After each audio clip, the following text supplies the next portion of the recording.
Elle a bien du mal à digérer sa défaite. Caroline, seconde plus grande maestro de N'oubliez pas les paroles, ne revient toujours pas de ne pas être parvenue à s'imposer face à Elodie qui est pourtant 32e au classement. À l'occasion d'un entretien pour Télé Loisirs, la chanteuse est revenue sur ce passage à vide: « Je n'étais pas dans un bon état d'esprit, je partais perdante. Je me suis laissée embarquer par le stress. Le match n'a pas aidé. Je ne connaissais pas les 2 premières chansons. En sortant de mon premier fauteuil, quand j'ai su que je devais chanter sur Aznavour, je me suis dit que c'était gagné. Et j'ai fait n'importe quoi. Je la connaissais par cœur », regrette-t-elle avec amertume.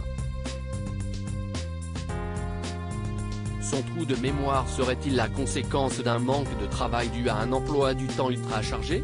J'avais eu le sentiment que je ne révisais pas assez.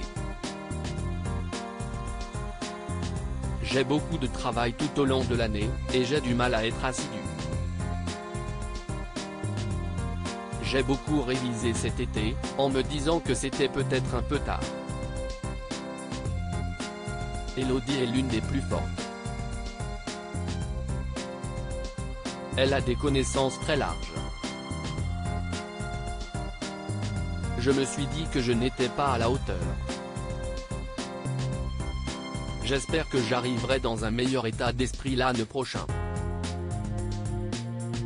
Caroline, CIST une période de rêve présente dans la tournée de N'oubliez pas les paroles. Caroline est heureuse, l'ambiance est incroyable, et on a la chance d'accueillir de nouveaux maestros qui vivent leur première scène.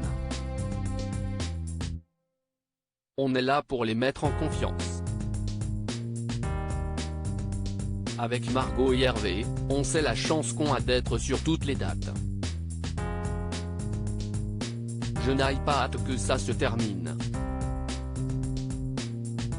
CIST une période de rêve. Après, CIST fatigant, entre mon travail et ça fait beaucoup. Mais je l'ai choisi, explique-t-elle avant de poursuivre. L'émission m'a offert la possibilité d'aller sur scène, de rencontrer le public, de m'essayer à écrire des titres avec des professionnels. Je suis très fier de mon parcours. Je ne l'aurais jamais imaginé aussi grand. Je profite de tout ce que ça peut m'apporter sur tous les plans.